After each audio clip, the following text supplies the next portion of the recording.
Whack! Crash! Whoosh! "You spoiled little scoundrel! I'll have your head for this!" The High Lord Raven furiously slashed at a nearby table with his long sword. After the opening ceremony of the examination, he had immediately gone into the Raven family compound's courtyard and took out his fury on the nearby furniture, cutting down his own wooden tables, chairs, and futons like a bull in a china shop. The high-level members of House Raven could only watch from a safe distance as their lord went on his unhinged rampage. Niles and Cedric seemed particularly perturbed. Finally, after the destruction went on for a few minutes, Niles attempted to approach his father. "Father, please, stop this. There's nothing to get so upset about. You said it yourself. They're weaklings who won't know what hit them without their allies." After thrusting clean through a patio sofa, Remus Raven locked eyes with his son. Niles saw the look in his father's eyes and knew there was nothing he could do to stop him. Slowly, he slinked back toward his younger brother. Whoosh! Crash! With a final intense blow, Remus swirled around the courtyard and struck down all the remaining furniture pieces all at once. With his hair disheveled and panting like a madman, Remus finally sheathed his sword and turned to face his family members. "I don't care how weak they are. They've defiled the dignity of our house, so we will use the full might of House Raven against them. Is that understood? No mercy shall be given." All the family members profusely nodded their heads toward their terrifying master. Finally, the eldest member of the family walked over to the High Lord Raven and spoke with a calm and collected demeanor in the hopes of reassuring his leader. "High Lord Raven, sire, it is time we begin planning out our house's lineup for the duels. There are many warriors at your disposal who would relish the chance to do you proud. Who do you wish to face the enemy?" Elder Marius, you are indeed correct, as always. There is no time to waste. Remus turned to face the dozens of family members around him. "I don't want a respectful match here. Only a bloodbath will suffice to regain our family's honor. Whoever thinks they are man enough to brutally dispatch our enemy, step forward." "Big brother, don't trouble yourself any longer. Leave the first duel to me." All eyes turned to find Grimgor Raven as he appeared out of the back of the crowd and went over to Remus. Beside Remus, Elder Marius nodded his head. "Grimgor would be an excellent choice, my lord. He's undoubtedly stronger than Ulrich or his son." Remus nodded his head. "Perhaps Brother Grimgor could be the man for the job." Grimgor was Remus's third brother and was considered to be in the top 5 strongest spiritual fighters in all of House Raven. Since he was a level 8 apprenticed fighter on the edge of breaking into level 9, he was surely a force to be reckoned with.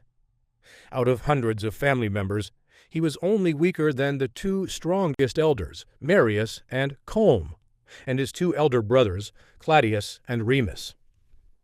Elder Marius grinned.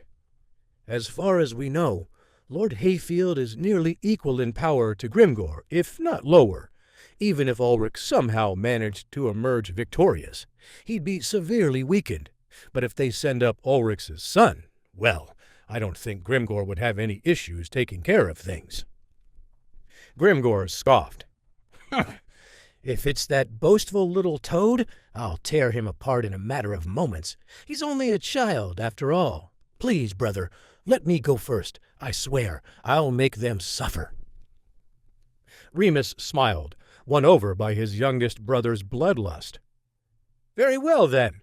I'll leave the first battle to you, little brother." Elder Marius cleared his throat. "As far as the second duel, sire, I may be old, but I've still got more than enough strength to take on Ulrich and his son, if necessary. If Ulrich somehow survives the first round, I'll make quick work of him." Remus smiled at Elder Marius as he thought it through. "Very well then, Elder Marius. If it comes to that, I'm certain you'll win us a crushing victory. In fact, one of our younger members ought to join you in order to witness your skills firsthand." Remus had no qualms about recommending a younger warrior for the second fight, because he'd witnessed Elder Marius's power before himself. Marius had once been a legendary spiritual warrior in his youth, and even now, he was a level 1 master.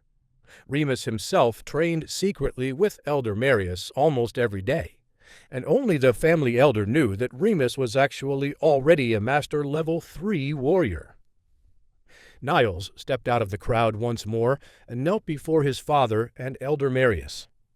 "Father, if 2 warriors must fight in the second round, let me have the honor of dueling alongside Great Uncle Marius." Remus's eyes narrowed as he stared at his son. "Niles, you have failed me once before in an embarrassing fashion. I will not have a coward for a son. If you do this, you must emerge victorious, or not emerge at all. Is that understood?" Niles's eyes stared at the dirt beneath his father's feet. His face was flushed red from embarrassment. He knew this would be his only chance at redemption. "Yes, Father, I understand. I will never fail you again." Besides, Niles knew that Elder Marius would likely do most of the actual fighting, while both of them would gain honor from the battle. It was the best chance he had to come back into his father's good graces. The High Lord Raven hesitated for a moment as he considered his son's words. He knew that with Marius at his son's side, the battle would not be a risky one. "Very well, then. But once you are in the match, you will do as Marius commands and not get in his way." "Yes, Father.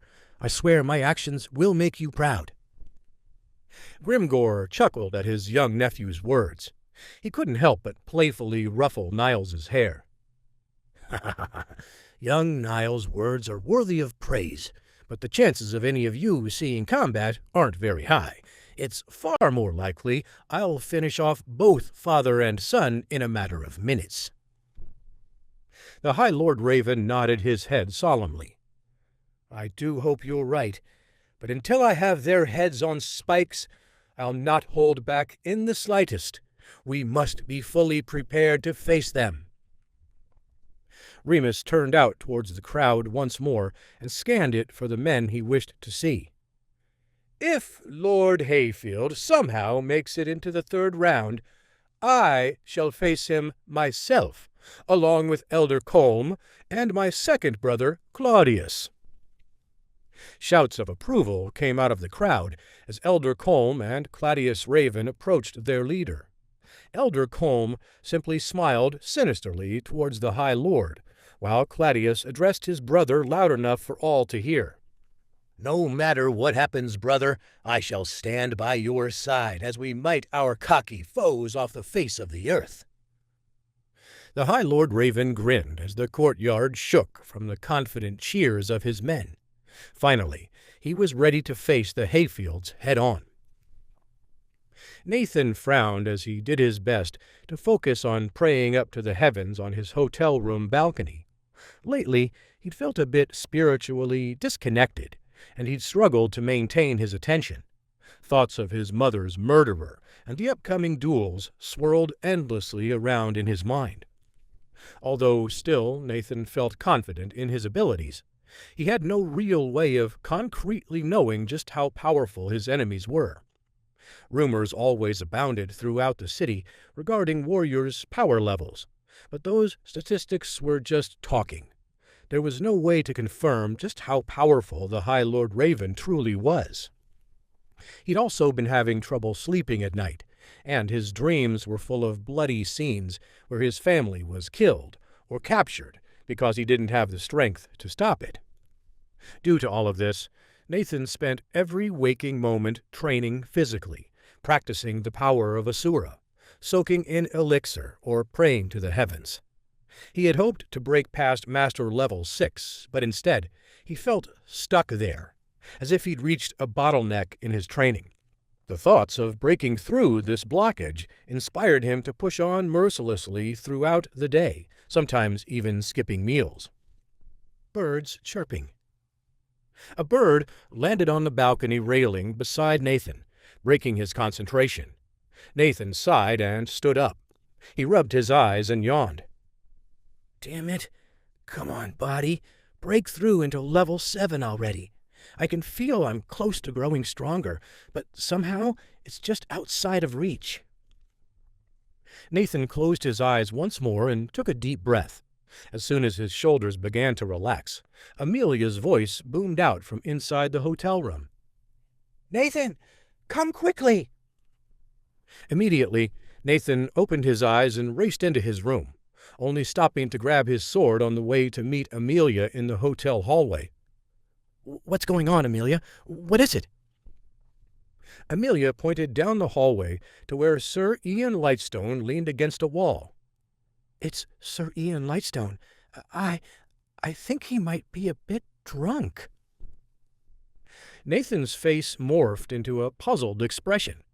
Earlier that evening, Sir Ian had come to eat dinner with them all, but had missed Nathan because he was too busy training. Now it seems he had overindulged in Ulrich's favorite beverage, a pitcher of spiced mead. Nathan turned to Amelia to confirm her words. Sir Ian is drunk? This was a bit bizarre in Nathan's mind. After all, he knew Sir Ian to be a courteous, mature, and overall steady person. He was not the type of person who would just casually let loose like this. Amelia merely nodded her head. Nathan sighed and went down the hallway. Sir Ian hiccuped as he approached. Good Master Nathan, glad to see you. I was worried I'd miss you entirely. Good to see you as well, Sir Ian. Why don't we return to my father's quarters now, shall we? Sir Ian nodded and allowed Nathan to half carry him back into Ulrich's room. Nathan met his father's gaze as he helped Sir Ian down onto a cushion. Ulrich merely shook his head and chuckled at Sir Ian's sorry state. The lad sure can't handle his drink. I'd only had a few mugs, and he was already spinning around the room. Why don't I go and see if Amelia needs anything? I'll let you two chat now that you've arrived. With that, Ulrich quickly took his leave and carefully shut the door behind him. Amelia anxiously waited outside the door and immediately joined her father when he came outside. Father, is poor Sir Ian all right? What's gotten into him? Don't worry, Amelia. He'll be fine in the morning. I think it's best we let him sober up, and then tomorrow it might be wise for you to meet with him in private. Amelia gave her father a confused look, then slowly nodded her head. Back inside the room, Sir Ian hiccuped profusely as Nathan stared down at his friend. Relax now, Sir Ian. Allow me to fetch you a cup of water from the pitcher. As Nathan crossed the room to fill a cup, Sir Ian chuckled. Apologies for meeting you in such a sorry state. I know this must be interrupting your training. Nonsense, Sir Ian. You're always welcome here. Go ahead and drink this up. Sir Ian took the full cup of water and drank it all in a single sip. Gulp, gulp, gulp. Sir Ian smiled at his friend. He knew Nathan's true power and found his humble kindness even more endearing. Ah, thank you, young Master Nathan. I know you wish to hide it, but your spiritual fighting power, it's truly amazing. I doubt there are few men in the fiefdom that could match your strength, and yet you're truly a kind soul. What a wonder! If only I had your bravery. Nathan's eyes sharpened. Clearly, Sir Ian had put himself in this sorry state for a reason. Sir Ian, it seems you've got something pressing on your mind.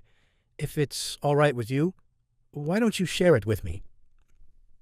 Sir Ian sat up straight and sighed as he locked eyes with Nathan. Finally, Sir Ian nodded and reached for Ulrich's pitcher of spiced mead. Very well, then.